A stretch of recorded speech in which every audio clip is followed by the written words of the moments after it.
Well, hello there, this is Dan, and I just released an album for which I did all the guitars, bass, vocals, wrote all the music and lyrics, came up with the concepts. Guitars are quad tracked, yada yada yada, lots of work. It's 11 songs, 1 hour long, and during the process I gained some insights that I would like to share because I think they are quite interesting.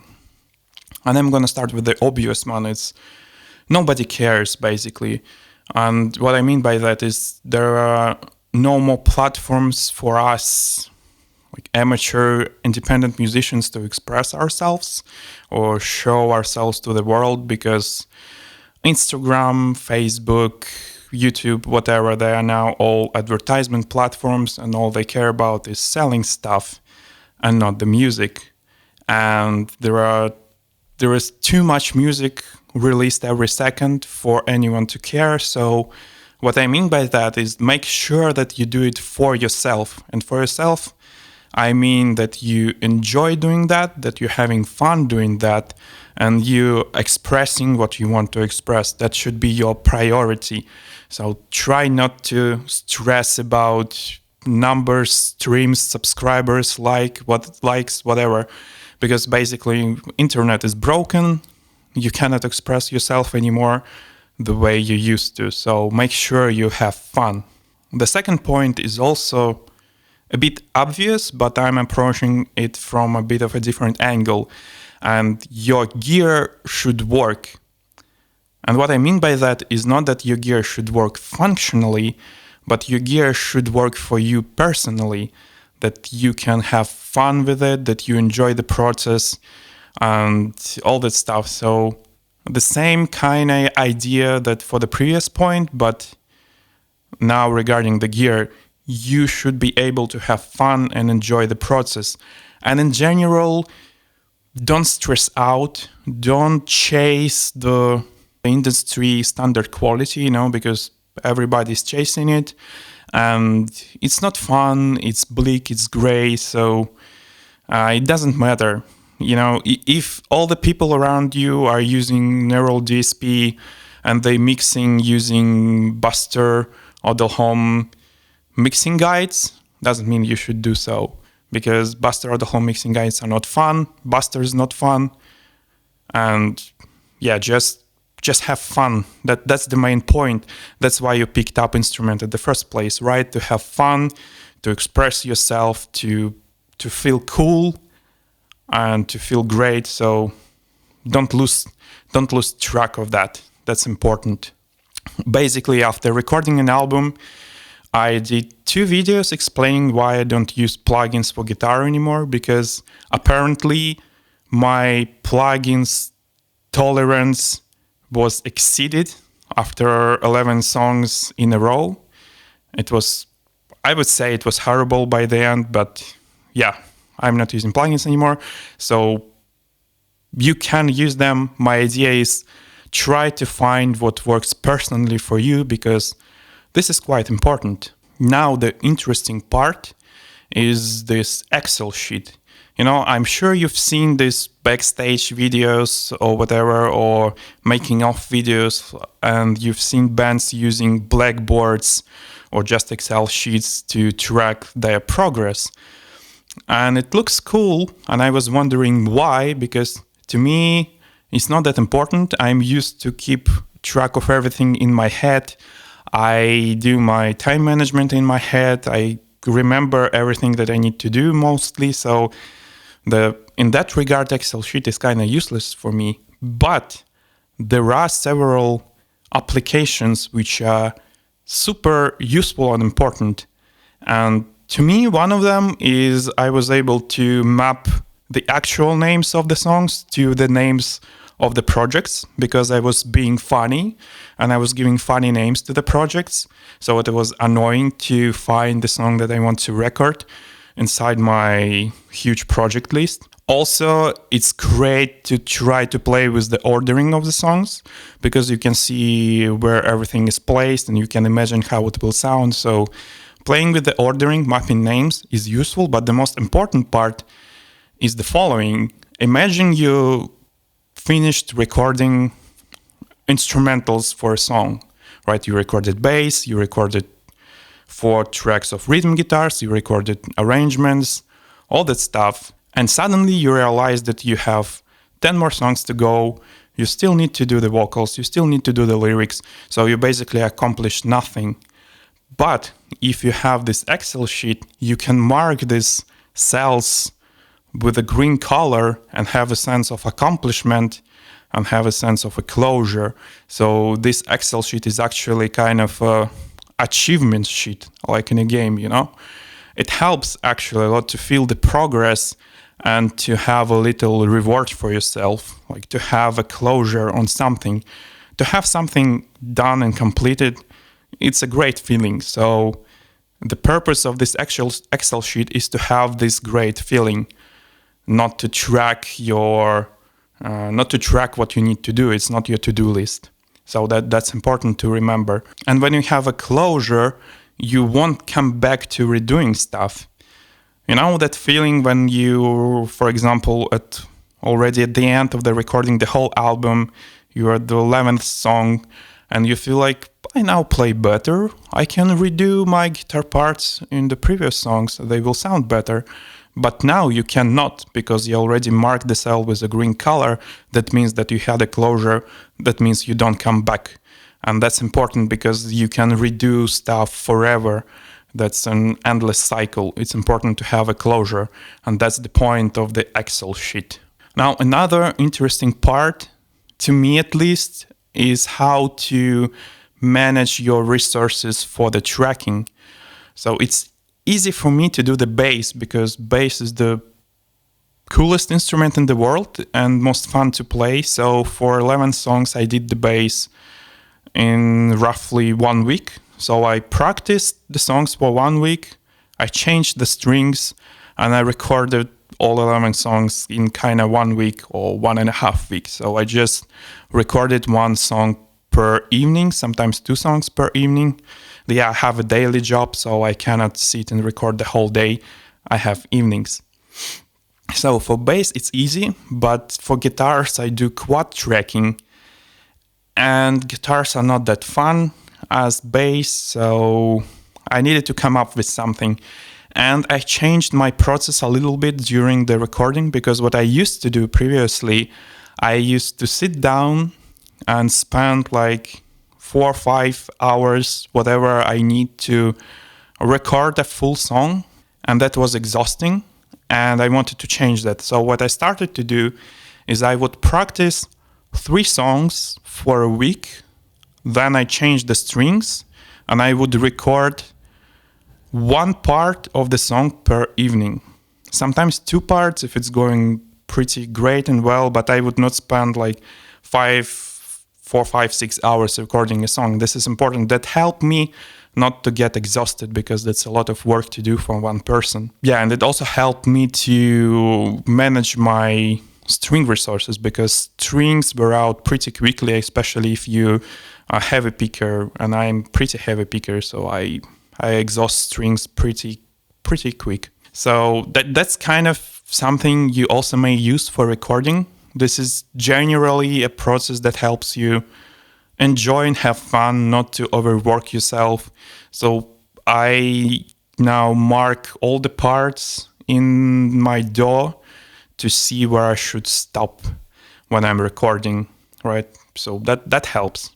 And to end this section of the video, probably I want to address something that is called inspiration, right?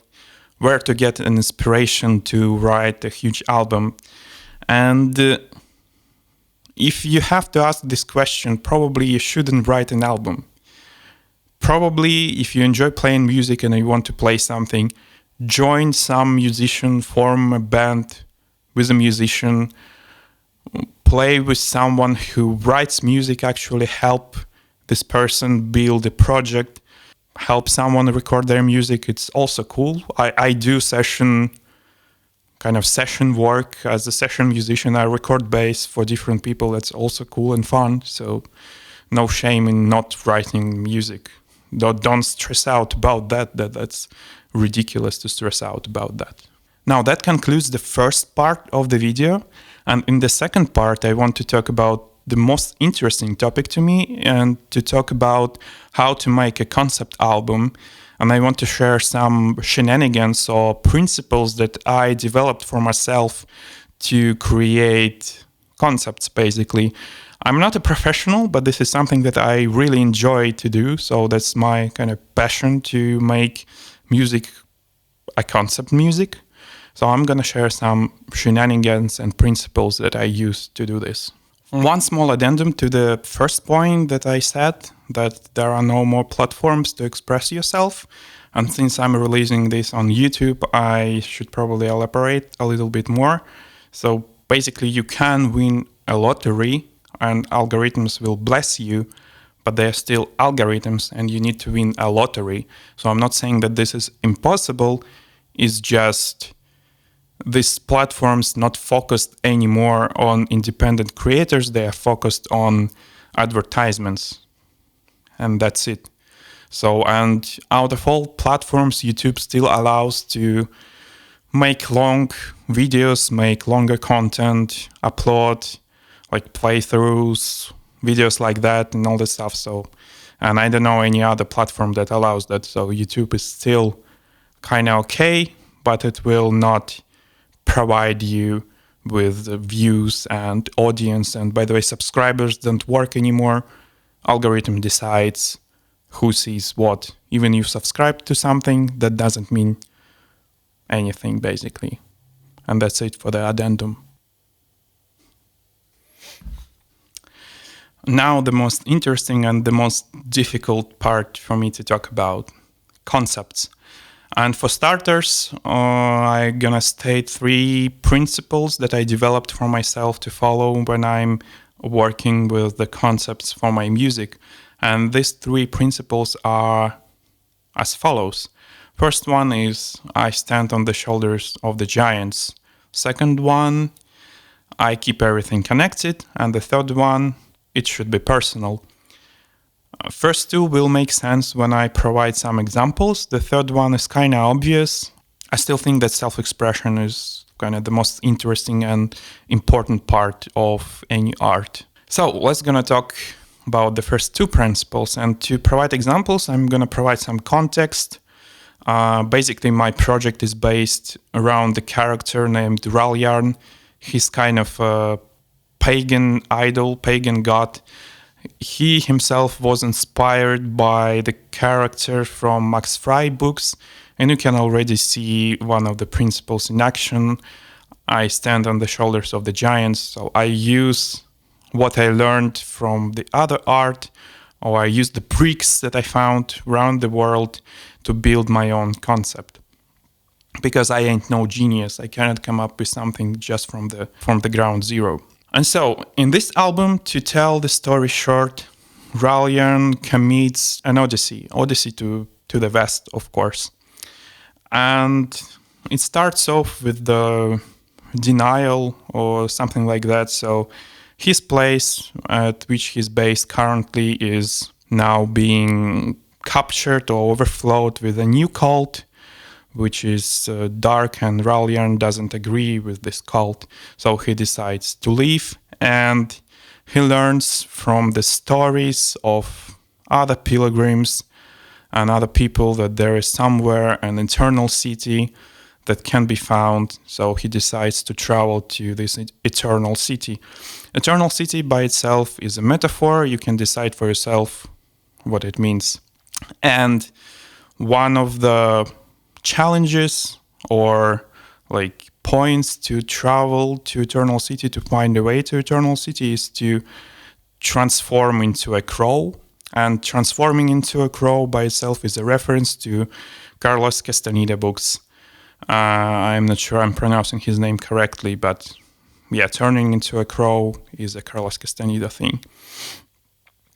So he turns into a crow, he tries to travel and find the eternal city, he meets some challenges, he's in self-doubt because there is no way the story, the holy tale that he read about the eternal city or that he heard from other pilgrims tells that the stars should lead the way, but the night is starless, there is nothing on the sky, So he kind of sacrifices part of himself, the divine part of himself, to create the stars, right? So when the stars are created, he can see the path and travel further. And to shorten the story, eventually he arrives at Die Krähenstadt, and Die Krähenstadt is city of crows, and this is where the path led. So he ended up being in the city of crows, but he doesn't know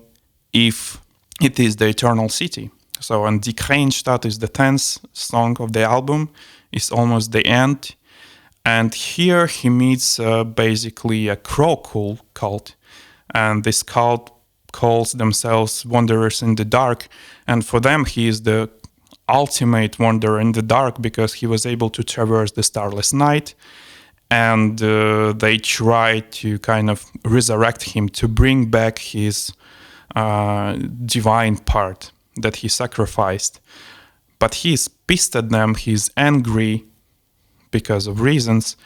So he decides to tell his manifesto, like he's angry. So you're gonna to resurrect me, so I'm gonna to tell you what I am. So he, in the end of the song, he speaks his ultimate truth of life, which ends up with a phrase, "There are things better left unsaid." And the last song, which is called All Sorts of Endings, basically ends up with a question, are there any things better left unsaid? And this question is kind of the ultimate question for Aljarn, questioning all his life and all his beliefs. So this kind of ultimate self-doubt. And this ultimate self-doubt also enhances the ending, the open ending of the album. Like there is no indication if this is actually the eternal city that he was looking for. And now when I have the story laid out, I can provide you some examples to explain my principles. So, for starters, on my first album, which is called Practicing Death, and Practicing Death, by the way, is a reference to a Greek philosopher Plato, there is a song, the first song on the album called North Omens. There are lyrics that reference the first... that reference the next EP that I was going to release. So when I was writing lyrics for the song, I already knew that I want to release another EP, and this EP will have 3 songs, I the Stars, I the Sun, I the Moon. And as you can already see, my album is called Starless, Moonless, Sunless, or in the other direction, doesn't matter. And so it's already a reference to this EP. But this EP is a failed EP for me because we were going to make vocals for 3 songs. We only managed to do for 1 of them, and then life happened. So it was released unfinished. And also for the song I the Sun, we were going to shoot a music video, and we actually did 1 of the scenes. There were going to be 4 scenes, and we shoot 1. It was extremely difficult conditions. It was snowing like hell. The snow was super deep. I was in this super heavy skull, which left marks that we were healing for a long time. But in the end, it was super fun day. It was difficult day, but still fun. But once again, life happened and we were not able to finish this music video. So I have lots of material that looks cool, but I have no way to apply it. And so in the song Die Krähenstadt, there is a part of lyrics that particularly references this day. So I have a connection between 3 releases already in that way, so everything should be connected. Another interesting part about the first song on the first album is that there is a part which says, "The 18th I know, I have never told." And this is by itself a reference to a Norse mythology, and the Die Krähenstadt ends with, "There are things better left unsaid." So this is also, the album is connected through EP to the first album. First album references Norse mythology, and the ending of the song on the album provides a phrase which is connected to all of that. And also this phrase, "There are things better left unsaid," is itself also a reference to Vildiartas first Mostaden, the song Lon Derringer. So I try to keep everything connected, as you see, and I try to use already great or genius art as bricks for my own art. Something like that, because like the tree without roots will fall, so you should have something that holds your concept firmly, so your concept can have a solid ground, you know? Another example, I already mentioned that in the story, Ralyan sacrifices a part of himself to reveal the path. And this is something he learned at the first album, because there's a song called Metahuman, and Metahuman references the myth from Norse mythology where Wotan sacrificed himself. So this is something Ralyan learned there, and now he applied it in this album. So once again, there is a connection between two albums, and there is a connection to Norse mythology. So I keep everything connected, and I use bricks from already created art. So another thing that I want to mention is that I deliberately wanted to have a reference to anti-war novel in my album. We all know why. And in a couple of songs, in Tired and Dissolved ends with a phrase, "and so it goes," and this is basically a phrase from Slaughterhouse Number 5. Each time you read this phrase in this book, someone died. So basically, this song is about like full exhaustion. So Ralyan is tired to death. He doesn't want to continue, and so it goes. And from the same book, in the song Remembrance, everything is beautiful and nothing hurt. I ain't no genius. I cannot come up with something so strong by myself, so I just used this phrase. It's a devastating phrase to me, so I just used it in the chorus of this song. What else interesting can I say about Slaughterhouse Number 5 is Slaughterhouse Number 5 is often compared to Catch-22, and Catch-22 is another anti-war novel, famous anti-war novel, and Catch-22 novel produced an idea or concept of Catch-22. Catch-22 is basically a state of a contradiction, and Catch-22 concept, the state of contradiction, was used to inspire Catch-33 album of Meshuggah. And of course, musically, I'm very, very influenced by Meshuggah, because Meshuggah is my favorite band. So here is another connection. What else can I say is that I also used lots of references in different places. So for example, in the song Remembrance, there are references to my favorite Emperor album, which is Discipline of Fire and Demise, and I think basically to the song The Prophet. Also, there is an accidental reference, I would say, but I'm not a big fan of the band Intervals, but I really loved their album The Voice Within when it came out, and basically the phrase "reflections become unclear" is something I heard on that album. I don't even remember the song, I just remember that it was there. So yeah, why not? Can be considered as a reference, can be not. I think I already provided examples of keeping it personal, but one more thing.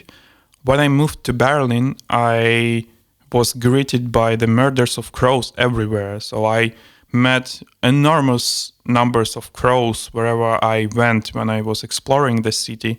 So that's how the whole idea of creating a decaying Stadt for my concept came to life. So that was inspired by something I saw in real life.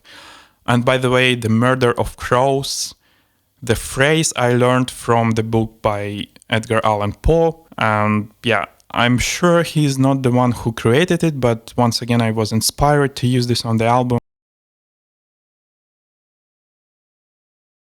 Of course, there are more references here and there. I'm sure I'm forgetting something important, but I think I demonstrated enough how I used these principles that I created for myself. In general, usually everything is together. So whenever I make a reference, It's because I want to hide something personal behind it, or I want to tell a part of the story by it. And of course, the 11 songs, they are not all telling the plot. They are not all progression of the path to find the eternal city. I would say that roughly half of them are self-reflection songs during the process, because I find that just telling a story might be not that interesting to me, at least. I would like to have some self-exploration as well. So here it is. So I think I would end this on this note. Thank you everyone for watching, and if you're still watching here, special thank you to you, because I would assume that this was a long video.